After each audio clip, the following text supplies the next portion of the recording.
Juan capítulo 6.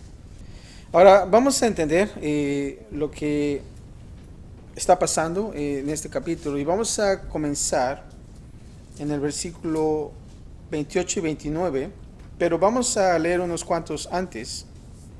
Del 22 al 24 vimos cómo la multitud sigue a Jesús y sus discípulos a Capernaum. ¿Se acuerdan de la alimentación de los 5,000? Ese gran evento interesante. Y pienso que la multitud se quedó sorprendida, ¿no? ¿Cómo es que el Señor pudo alimentar tanta gente? Y aún así sobró comida, ¿no? Eh, Creo que fue algo, un milagro. Pero nota esto que después de ese acontecimiento, ¿sabes lo que querían hacer con Jesús? Querían hacerlo rey. ¿Qué tipo de rey? Bueno, pienso que un tipo de rey más como si fuera un gobernante de una ciudad, ¿no? Un presidente también. En ese tiempo, y todos lo admiraban, pero nota que en el capítulo se dice que Jesús se fue. Prácticamente, en pocas palabras, no le interesó la posición, ¿verdad? Y creo que fue algo muy bueno porque si realmente le hubiera interesado, creo que no hubiéramos nosotros, no hubiéramos tenido la vida eterna, ¿no? Realmente su misión no se hubiera cumplido.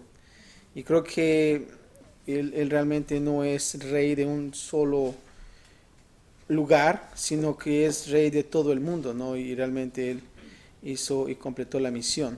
Pero 25 al 27 también vemos como después de que él partió de ese lugar en Galilea, ahora se fue a otro lugar eh, y prácticamente se desapareció. Y la gente comienza a buscarle. Ahora del 25 al 27 vamos a comenzar a leer y aquí vemos donde Jesús responde a su primera pregunta cuando decía, Rabí, ¿cuándo llegaste acá? Fíjate lo que dice el 25, dice así, y hallándole al otro lado del mar, le dijeron, Rabí, ¿cuándo llegaste acá? Y observa lo que dice el 26, respondió Jesús y les dijo, de cierto os digo que me buscáis, no porque habéis visto las señales, sino porque comisteis el pan y os saciasteis. En otras palabras, bueno, ustedes están nada más como gorrones, ¿verdad? En el 25 y 26. Pero ahora observa el 27. Nota lo que dice, trabajad no por la comida que perece, no por la comida que perece, sino por la comida que a vida eterna permanece. O sea, que es una comida que es eterna, la cual el Hijo del Hombre os dará, porque a este señaló Dios el Padre.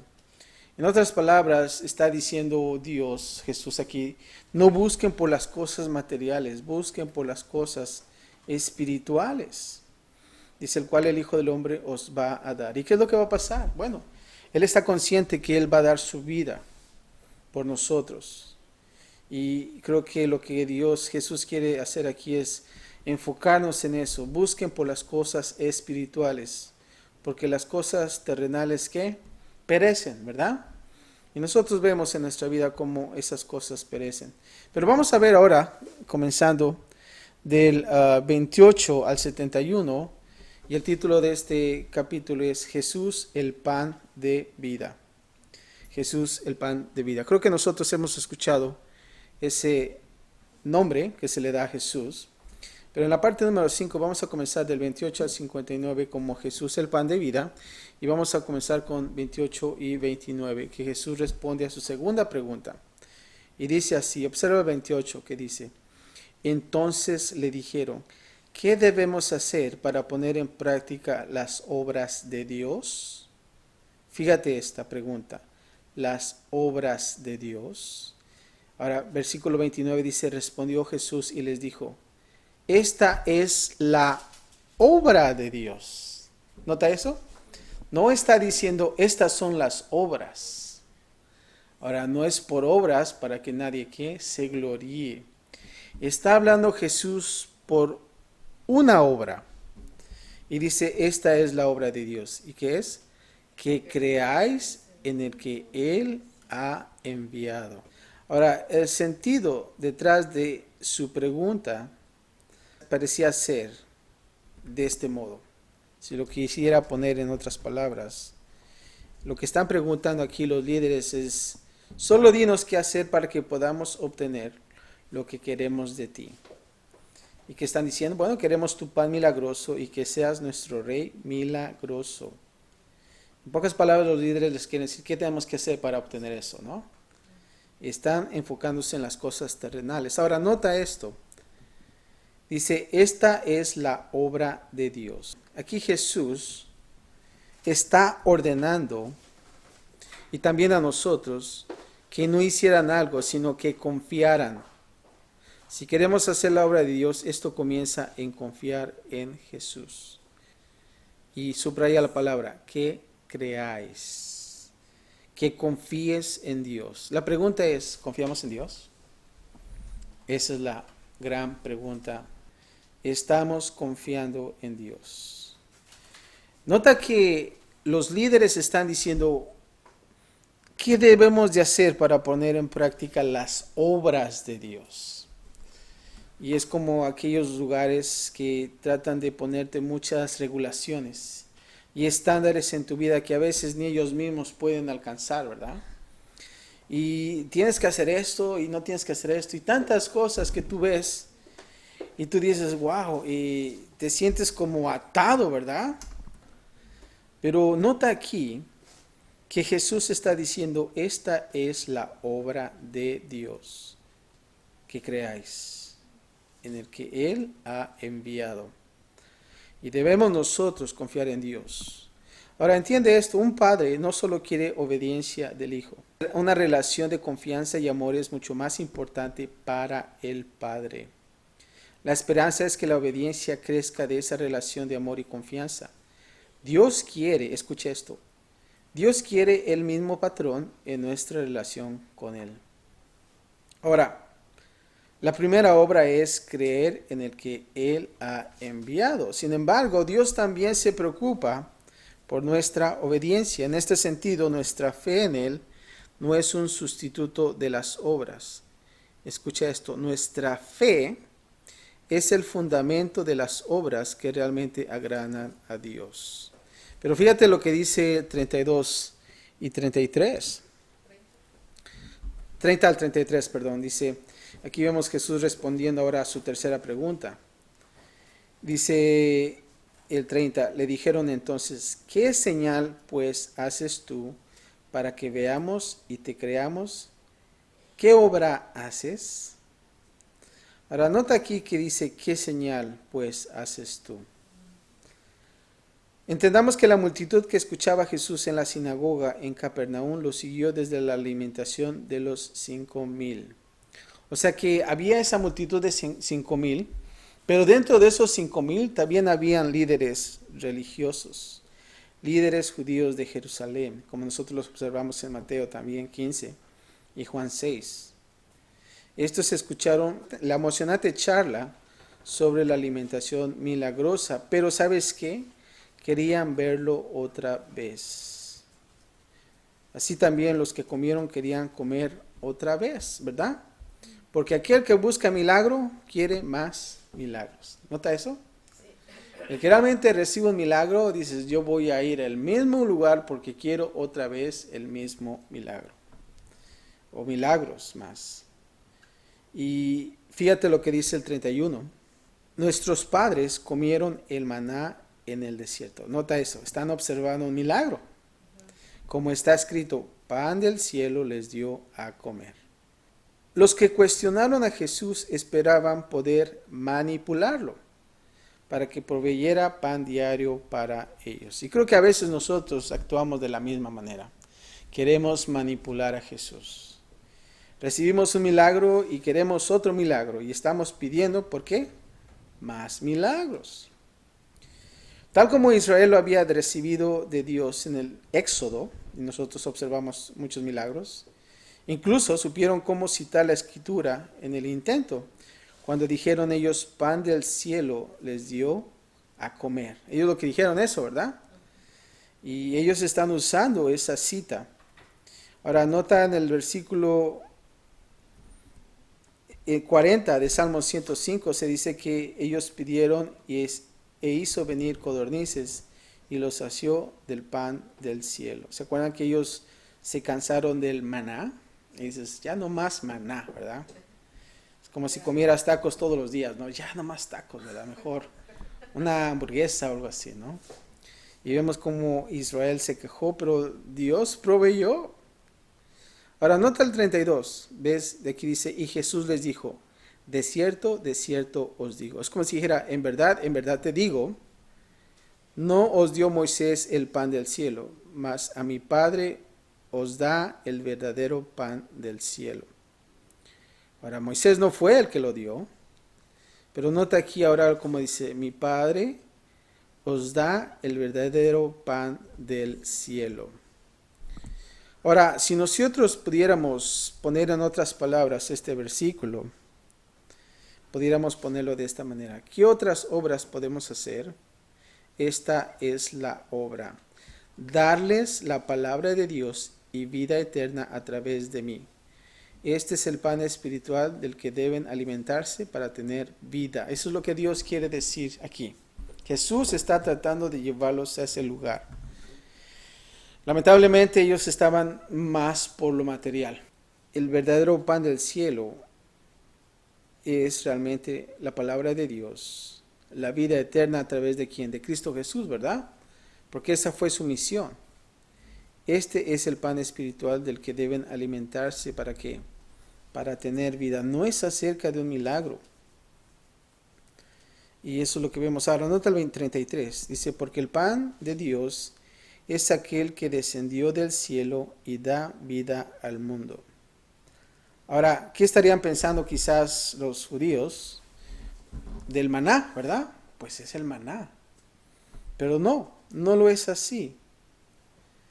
Lo que está Jesús aquí es intentando elevar sus mentes sobre las cosas terrenales hacia las realidades celestiales para llegar a un entendimiento de que Él es necesario para una vida espiritual, así como el pan es necesario para la sobrevivencia física.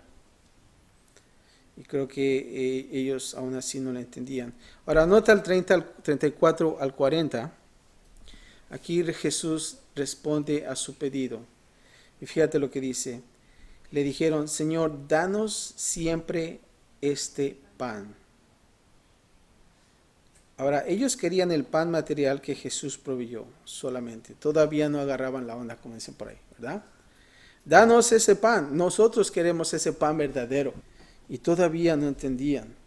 Fíjate lo que dice el 35. Jesús les dijo, yo soy el pan de vida. Subraya esa palabra. Yo soy, ¿qué? El pan de vida. Y creo que aquí lo está poniendo un poco más claro. Y fíjate lo que dice. El que a mí viene, nunca tendrá hambre. Y el que en mí cree, no tendrá ¿qué? Sed jamás. Y creo que es importante entender esto. Jesús es el pan de vida. Y ellos necesitaban poner su confianza en Jesús en vez del pan material. Y creo que nosotros de la misma manera tenemos que poner nuestra confianza en Jesús. Y fíjate lo que dice, el que a mí viene nunca ¿qué? Tendrá hambre. Y aquí Jesús explicó que el que va a Él, y en pocas palabras, el que lo recibe y cree, encontrará su hambre espiritual satisfecha en Jesús. O sea que sí va a haber una hambre espiritual, pero va a haber esa satisfacción que está en Jesús. Y nota del 36 al 40, adelante dice, mas os he dicho que aunque me habéis visto, dice que no creéis. Y yo sé, y Jesús aquí está consciente de que aún así cuando Él está explicando estas cosas, aún no le están creyendo. 37 dice, todo que el Padre me da, vendrá a mí. Y fíjate, el que a mí viene, dice que no le echo fuera. Y es importante entender esto. El que a mí viene, ¿qué? No le echo fuera. En otras palabras, ¿qué es? Él va a aceptarnos, ¿verdad? Jesús dejó claro que venir a Jesús inicia con la obra del Padre y Él recibirá a todos los que vayan a Él. Ahora, en 38 dice, porque he descendido del cielo no para hacer mi voluntad, sino la voluntad del que me envió. Y en pocas palabras, Jesús no tenía una agenda escondida, como decimos por ahí. Él no estaba interesado en sus propios planes, sino en la voluntad de su Padre. Porque realmente si él hubiera estado interesado en sus propios planes, bueno, él se hubiera dicho, bueno, voy a hacerme rey, voy a conquistar el mundo yo solo, ¿verdad? Y hubiera aceptado esa oferta cuando él alimentó a esos 5,000. Sin embargo, no lo fue así. Versículo 39 dice, y esta es la voluntad del Padre, el que me envió. Fíjate, que de todo lo que me diere, no pierda yo nada, sino que lo resucite en el día postrero. Esto es algo interesante. Esta era otra razón de peso para venir al Hijo. Todos los que son dados al Padre y vienen a Él, Él los mantiene, ¿qué? Salvo. Y claro, cuando nosotros aceptamos a Cristo Jesús, nosotros tenemos que vida eterna, ¿verdad? ¿Por qué? Porque creemos en Él. Si realmente nosotros creemos que Jesús murió por nuestros pecados y nosotros le aceptamos y realmente nos arrepentimos de nuestros pecados, ¿sabe lo que va a pasar? Nosotros ya somos salvos porque creemos en Él.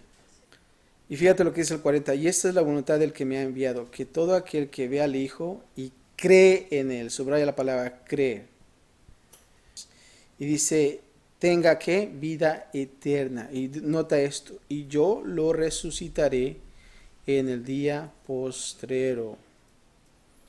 Nota la similitud que está en el 39 en el 40. Pero nota que lo deja más claro en el 40.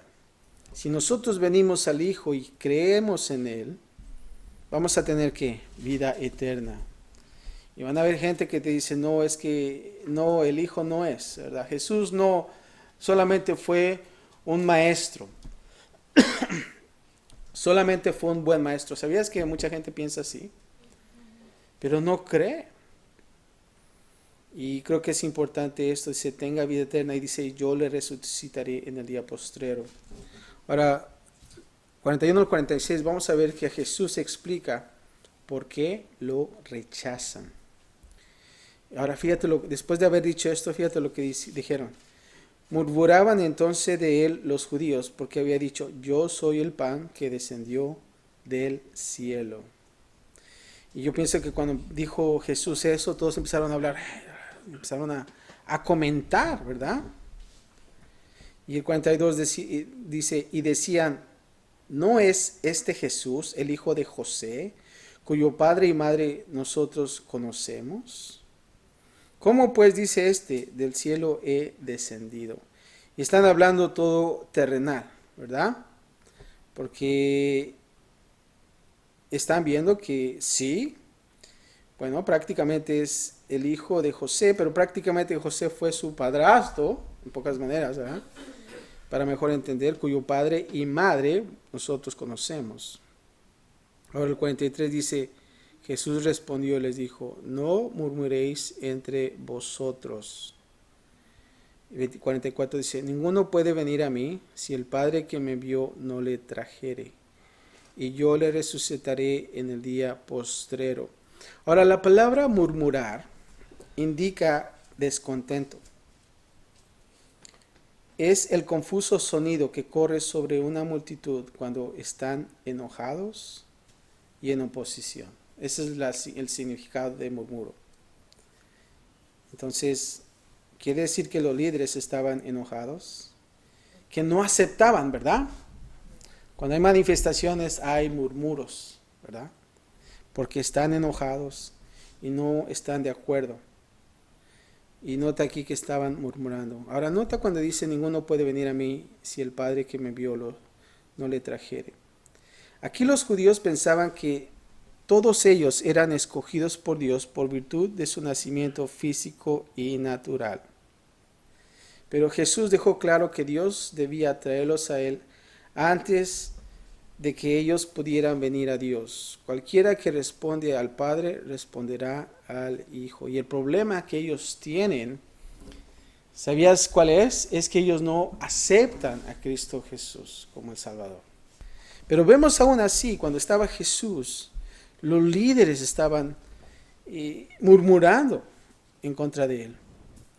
Ahora, cuando dice, yo le resucitaré en el día postrero. Todos los que si vienen a Jesús traídos por el Padre recibirán vida eterna y serán resucitados en el día postrero. Y claro, nosotros vamos a morir físicamente, pero vamos a resucitar, ¿verdad? Y fíjate lo que dice el 45. Escrito está en los profetas y serán todos enseñados por Dios. Así que todo aquel que oyó al Padre y aprendió de él, viene a mí. No que alguno haya visto al Padre, sino aquel que vino de Dios. Este ha visto al Padre. Cuando dice que serán todos enseñados por Dios, aquí Jesús está citando Isaías, cuando es cerca de los profetas. Isaías 54:13. Lo que quizás haya sido aparte de la lectura de la sinagoga para ese día de reposo. Aquí la idea es que todos los que pertenecen a Dios son enseñados por Dios, siendo traídos a Él. Y también nota que también dice, todo aquel que oyó al Padre y aprendió de Él viene a mí. Los que tienen una revelación de Dios, el Padre vendrán a su Hijo y el representante perfecto. Escuchar y aprender del Hijo es escuchar y aprender del Padre. 47 al 51 vamos a ver el verdadero pan del cielo. Y dice así, de cierto os digo, el que cree en mí, ¿qué? Tiene vida eterna. Y una vez más dice, yo soy el pan de vida. Vuestros padres comieron el maná en el desierto, y ya lo vimos nosotros, ¿verdad? En Éxodo, y murieron. Este es el pan que desciende del cielo, para que el que come de él, no ¿qué? Muera. O sea que está dejando más claro, dice, yo soy el pan que cuando tú comes no vas a morir. 51 dice, yo soy el pan vivo que descendió del cielo. Note esto, ahora les está aclarando, yo soy ese pan. Si alguno comiere de este pan, ¿qué? Vivirá para siempre. Y el pan que yo daré es mi carne, la cual yo daré por la vida del mundo. Y cuando tú lees esto, como que si lo ves, literalmente dices, ay, pues ¿cómo va hasta eso? ¿No? ¿Canibalismo o qué? ¿No? Es ahí el sacrificio que habla. Exacto, es el sacrificio. Y realmente está hablando Jesús de lo que va a suceder. Voy a morir para que tú tengas vida eterna. Y cuando dices de comer el pan, esto te trae eso de la comunión, ¿verdad? Cuando nosotros participamos en la comunión y nosotros entendemos ahora cuál es la esencia de eso, cuando dice, el pan que yo daré es mi carne, ¿verdad? Y vemos también en lo que la comunión es. 52 al 59, vamos a ver, recibiendo a Jesús en el máximo sentido.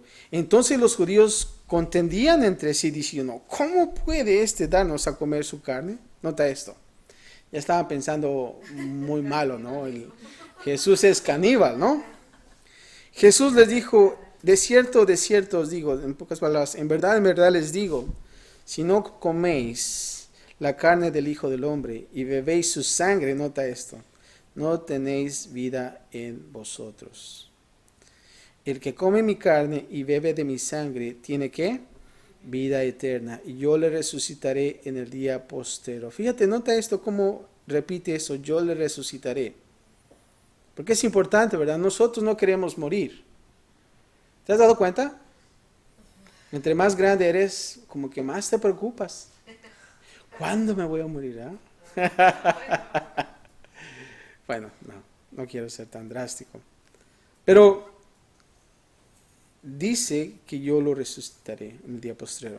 55 dice, porque mi carne es, ¿qué? Verdadera comida, y mi sangre es verdadera bebida. El que come mi carne y bebe mi sangre, en mí permanece y yo ¿qué? En él. Nota esto. Y esto es la comunión, ¿verdad? Cuando nosotros tomamos la comunión, eso es lo que realmente significa. Ya, sí. Porque realmente es lo que nosotros hacemos. Y claro, pensando en el sacrificio que Dios hizo, ¿verdad? Por nosotros. Y fíjate el 57 dice, como me envió el Padre viviente y yo vivo por el Padre, asimismo el que me come, él también vivirá por mí. O sea que hay vida. Este es el pan que descendió del cielo, no como por vuestros padres comieron el maná y murieron. El que come de este pan vivirá ¿qué? Eternamente. Y aquí está dejando claro, le está diciendo, líderes, por favor, entiendan, no es el maná, ¿verdad? No es. Esto fue algo que sucedió temporal. Pero está diciendo, esto es realmente totalmente diferente. Y está hablando de su sacrificio que él iba a hacer.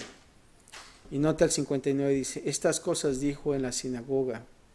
La sinagoga era un lugar donde se reunían los líderes y estudiaban las escrituras, enseñando en Capernaum. Esa era la locación.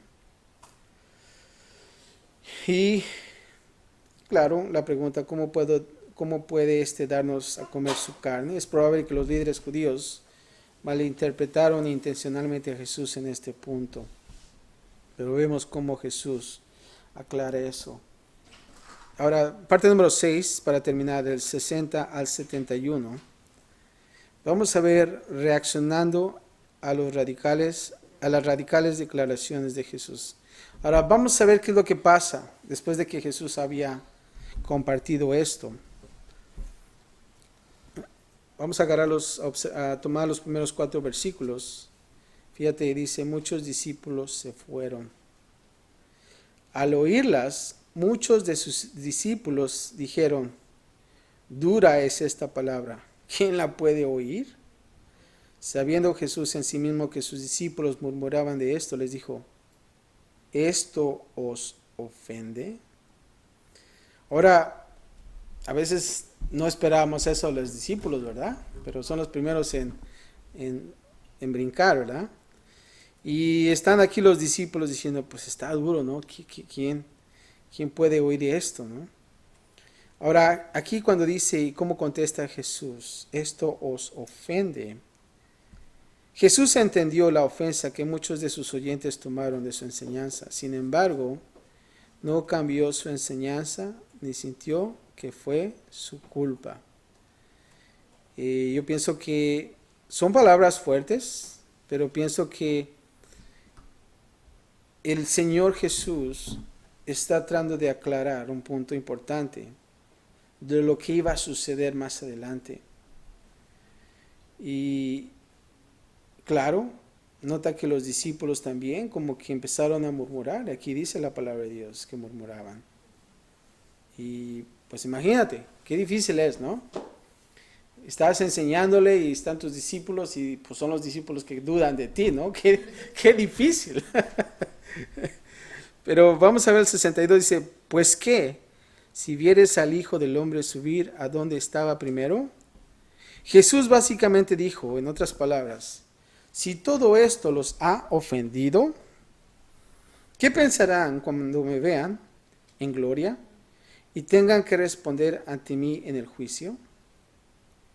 Mejor que se ofendan ahora y lo superen a que se ofendan en ese día, ¿verdad? Y lo que está diciendo en pocas palabras, es mejor que esté duro ahorita y no en el juicio, a que estés en el juicio y va a ser peor para ti, ¿no? Y creo que Dios, Jesús, está hablándoles de esta manera para que se entendiera, pero a la misma vez decir, se ofenden, pero es importante compartirte esto, ¿no? Y creo que a veces así pasa también. Cuando tú vas y le compartes a alguien de Dios, a veces la gente se ofende, ¿no? Una vez estaba en el parque, estaba dando flyers, estábamos compartiendo de Dios. Y simplemente había una pareja que venía con un hijo, estaba joven la pareja y les iba a dar un flyer, les iba a compartir y el hecho de levantar un flyer y dárselas a ellos, se ofendieron grandemente y dijeron, ¿por qué estás destruyendo los árboles, verdad? Y dije, caray, pues ¿cuáles árboles, verdad? Y claro, me dio a entender, pues son hojas, ¿de dónde salen las hojas de los árboles, no? Entonces, no sé si ellos estaban a favor de la naturaleza, cosas así. Pero se ofendieron mucho, ¿no? Porque sabían que yo era cristiano y que les estaba compartiendo de Dios.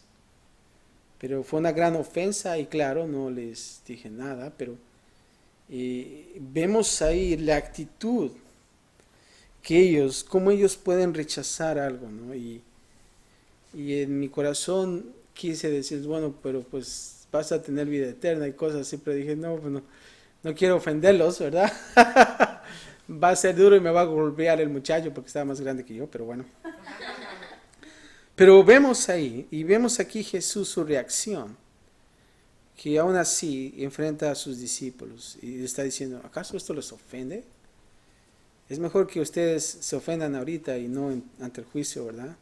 Que va a ser muy duro. Versículo 63 dice,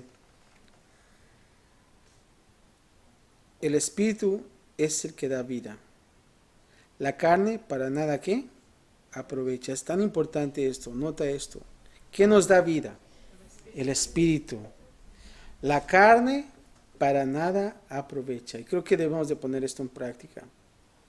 Nuestra carne, y esto da a entender, ¿no? Nuestra carne, todo lo que es la carne, y no hablando físicamente literal la carne, pero cuando nosotros pensamos en las cosas materiales y no dependemos de Dios, es la carne actuando.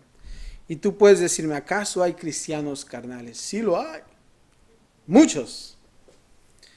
¿Y qué tipo de cristianos carnales ellos son? Son los que solamente están viviendo en la carne, que hay regulaciones y hacen cosas y practican el pecado y tantas cosas, ¿verdad? Y es una gran diferencia entre practicar el pecado y fallar, ¿verdad? Aquel que practica el pecado, le está dando vuela a la hilacha, ¿verdad? Está en el pecado y lo está practicando. Es como si estuvieran practicando un juego de básquetbol, ¿verdad? Pero cuando tú fallas, es realmente porque fallaste, erraste al blanco, no diste el significado de pecado, ¿saben qué es? ¿Cómo lo hacen? ¿Cuál es el significado? Es errar al blanco. Cuando tú tienes ese target y los flecheros quieren darle a ese centro, pero fallan, en aquellos entonces decían, y ya pequé, ¿verdad? Ya no le di al centro, erré. Y como cristianos nosotros queremos dar al blanco, ¿verdad? Ese es nuestro target, de no fallar. Lamentablemente, a veces fallamos. Pero no estás practicando fallando todo el tiempo, porque entonces, ¿qué estás haciendo, verdad? Entonces estamos practicando el pecado. Eso es una gran diferencia. Pero fíjate lo que dice, el Espíritu es el que da vida. La carne para nada aprovecha. Las palabras que yo os he hablado son ¿qué? Espíritu y son vida. Muy importante esto. Pero hay algunos de vosotros que no creen. Nota esto. Porque Jesús sabía desde el principio quiénes eran los que no creían y quién le había de entregar. Y claro, cuando nosotros vemos esta frase, te vas directamente a Judas, ¿verdad? Ese es del vestido oscuro, ¿verdad? Siempre a Judas lo marcan con un vestido negro, ¿verdad? Ese es el Judas, ¿verdad? Pero vemos aquí que Jesús sabe, Él conoce nuestra vida. Y nosotros solamente debemos de creer en Él, porque Él es espíritu, son vida. 65-66, vamos a ver la razón espiritual por la que muchos se fueron. Y fíjate lo que pasó. y dijo, por eso os he dicho que ninguno puede venir a mí si no le fuere dado del Padre. Desde entonces muchos de sus discípulos volvieron atrás y ya no andaban con él. Nota esto. Qué triste es, ¿no? Gente que estuvo ahí y dice, y ya no andaban con él. Ahora nota aquí cuando dice, por eso es dicho que ninguno puede venir a mí si no le fuere dado del Padre. Jesús aquí está reprendiendo sus motivaciones materiales y terrenales para seguirlo. Si no lo buscan en el Espíritu en vez de buscarlo por comida y un reino, entonces realmente no habían venido a Él. ¿Y sabes qué? Mucha gente sigue a Jesús por motivos personales, materiales y terrenales. Y date cuenta en las iglesias. Ahora sí, ministros que solamente están dedicados a extraer dinero, lamentablemente levantando, entre comillas, el nombre de Jesús y se aprovechan de eso, ¿sabías? Y todo eso es motivación terrenal, porque quieren ser, entre comillas, bendecidos. Y aún así vi cómo es que en un reportaje decían cómo en 4 minutos uno puede extraer $3,000, ¿verdad? En esos lugares. Y dices, wow, te quedas de a 6. Pero no lo buscan realmente en espíritu, sino realmente lo buscan para abusar, aprovecharse, ¿verdad? Para buscarlo por comida y un reino. Y eso es lo que están haciendo. Y es triste, ¿no? Cómo ellos están haciendo y mal usando esa plataforma. Pero vamos a ver del 67 en adelante, 69. Los discípulos son ejemplo de disposición de seguirlo, incluso cuando no le entienden todo. Y fíjate lo que pasa. 67 dice, dijo entonces Jesús a los 12, ¿queréis acaso iros también vosotros? O sea que se enfocó ahora Jesús en los discípulos, ¿verdad? Y creo que les está enseñando. Ahora, ¿ustedes quieren irse? ¿Quieren irse también? Y ya me imagino los discípulos quizás temblando, ¿no? Y fíjate lo que dice el 68. Le respondió Simón Pedro. Y Pedro es el siempre que es el destaca entre los discípulos, ¿verdad? Dice, Señor, ¿a quién iremos?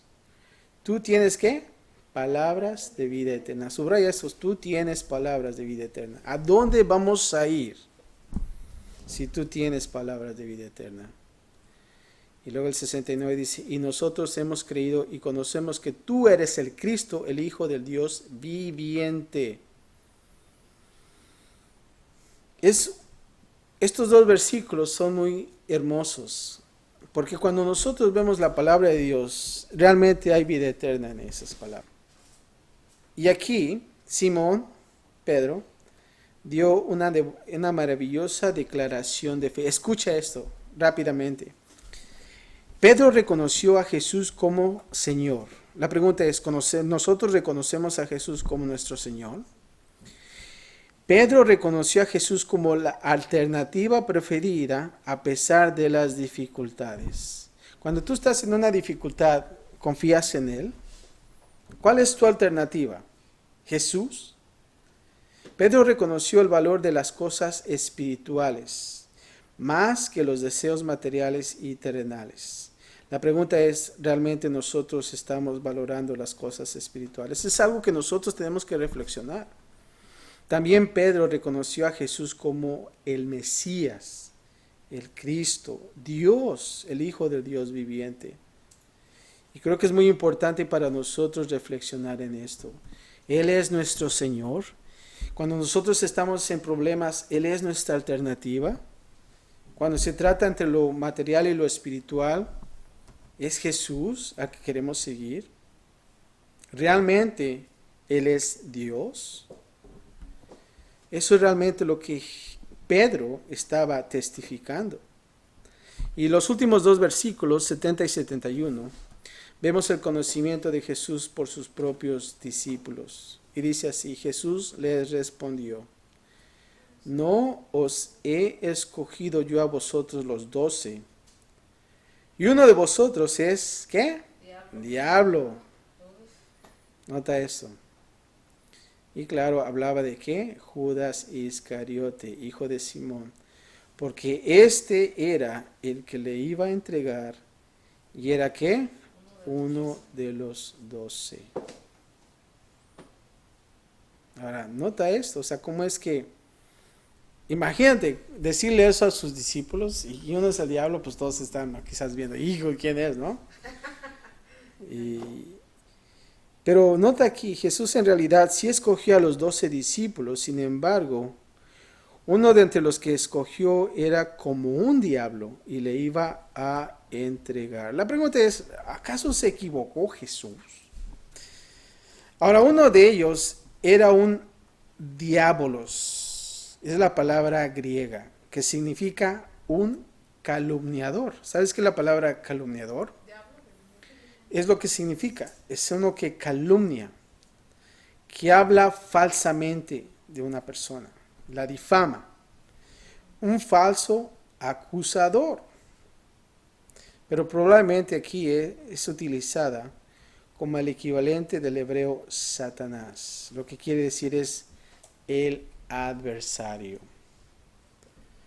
Y claro, vemos aquí que Judas Iscariote fue realmente ese adversario que iba a traicionar a Cristo Jesús.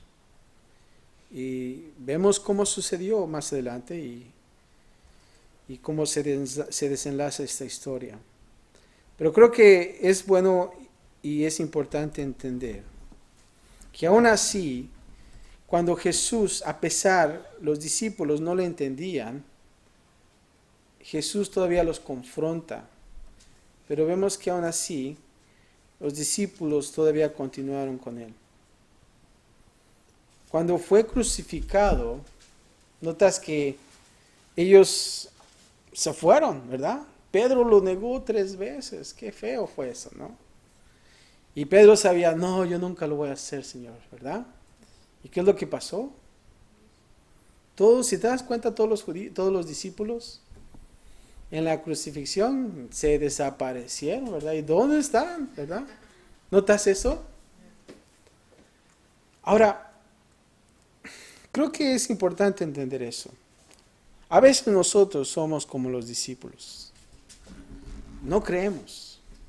Escuchamos de Jesús, pero realmente ¿le creemos?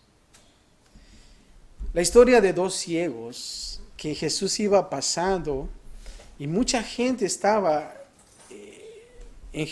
con Jesús. Y uno de los ciegos les preguntó, ¿qué está pasando? No, es que Jesús está pasando. Y entonces él se levanta y comienza a clamar, Jesús, hijo de David.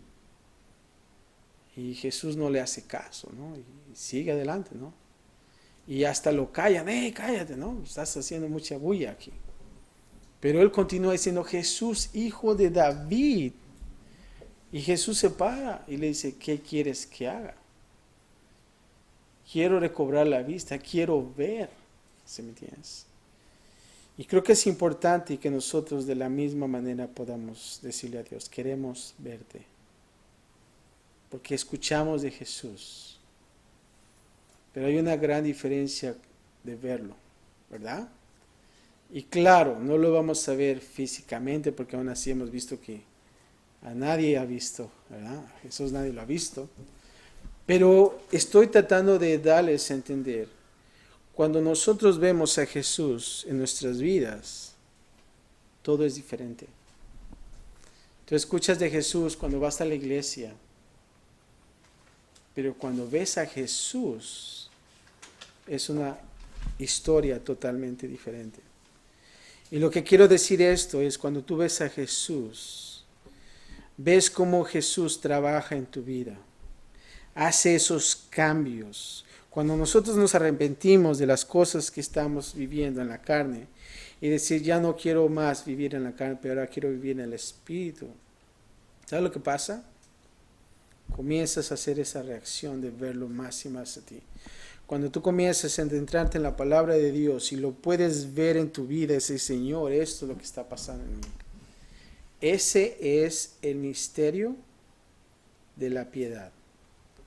Que mucho se habla, que Pablo lo dice en la palabra de Dios. ¿Y qué es? ¿Qué es eso? Misterio de la piedad. Un misterio que en una época estaba, pero ya es revelado. Y es bien sencillo. Cristo viviendo en nosotros. Y qué hermoso es. Cuando Cristo Jesús vive en nosotros, entonces nosotros le vemos, ¿verdad? Y creemos más en Él. Nota cómo murieron los discípulos. ¿Sabías cómo murieron? Martirizados. Pedro murió de cabeza porque dijo, ¿sabes qué? Yo no soy digno de morir como Jesús. Él lo rechazó. ¿Cómo se sintió cuando rechazó a Jesús? Yo pienso que en el momento de sus últimos días, él comenzó a pensar, sí lo rechacé. Pero él, cuando iba a morir, él dijo, yo no merezco morir como Jesús murió. ¿Y sabes cómo murió? Crucificado de cabeza. Más difícil, ¿no? Y vemos que todos los discípulos se mantuvieron. En parte conocemos nosotros, dice la palabra de Dios. Completamente no vamos a tener todo el conocimiento de la palabra, pero ¿sabes qué? Un día lo vamos a tener. Y es cuando nosotros estemos con Él. Mientras tanto vamos a mantenernos en la palabra de Dios. Padre, gracias te damos por tu palabra, Señor. Gracias también te damos, Señor, porque podemos observar, Señor, este discurso, de estas preguntas de aquellos líderes religiosos que no podían entender, Señor, lo que hablabas. Lo único que querían, Señor, es lo material. Su enfoque solamente fue los milagros y nada más. Pero Padre, yo sé que tú compartías a ellos para que pudieran obtener más que un milagro, una vida eterna, Señor. Y Padre, vemos que aún así tus discípulos dudaron, Señor. Pedro, fue algo maravilloso que compartió, Señor. ¿A dónde vamos a ir si solamente tú tienes palabras de vida eterna, Señor? Padre, creo que de la misma manera nuestro sentir es eso, Señor. Y Padre, entendemos cómo Pedro creyó en ti, creyó en que tú eres Dios. Y más que eso, Padre, confió en ti, Señor, también. Y Padre, nosotros queremos hacer lo mismo. Ya no queremos ir a través, oír sobre los milagros, Señor. Nosotros queremos confiar en ti, Señor, y queremos que nuestra fe incremente a través de tu palabra. Mientras tanto sabemos, Padre, que va a haber dificultades, va a haber murmuraciones, Señor, pero ¿sabes qué, Padre? Sabemos que nosotros tenemos victoria en ti, y a la misma vez que nosotros caminamos vamos a ver esos milagros en nuestras vidas, Señor. Y confiamos en eso, Padre. Yo te pido esta noche, por cada uno de los que estamos aquí, Señor, por Irma, Angélica, Señor, Managuilla, Señor, Mario, Ashley también, Señor, a mi esposa, a los niños, Señor, Padre, que podamos nosotros verte más y más en nuestras vidas. Ayúdanos a despojarnos por lo terrenal, Señor. Todo esto es pasajero, es temporal. Lo más valioso es lo espiritual, Señor. Lo más valioso que nosotros podemos llevarnos de este lugar y estar en un mejor lugar, Señor, eres tú. De saber que nosotros tenemos vida eterna, Señor, a pesar de nuestras dificultades, situaciones difíciles. Aún así, Padre, podemos decir, solamente tú tienes palabras de vida eterna, Señor. Y Padre, te pido, Señor, que nos ayudes a estar más fuertes, de poder sobrepasar todo, Señor, de recibir esas pruebas con gozo y de saber, Padre, que tú estás con nosotros, Señor. Gracias, Padre, y queremos mantenernos así como los discípulos. A pesar de que no entendían, a veces nosotros no entendemos también en nuestras vidas por qué pasan las cosas. Pero, Padre, queremos entender que tenemos a un Dios que tiene todo en control. Y, Padre, a un Dios que tiene también el futuro en control, Señor. Y, Padre, queremos solamente depender de ellos, Señor. Gracias por todo, Padre, en Cristo Jesús. Y todos decimos amén.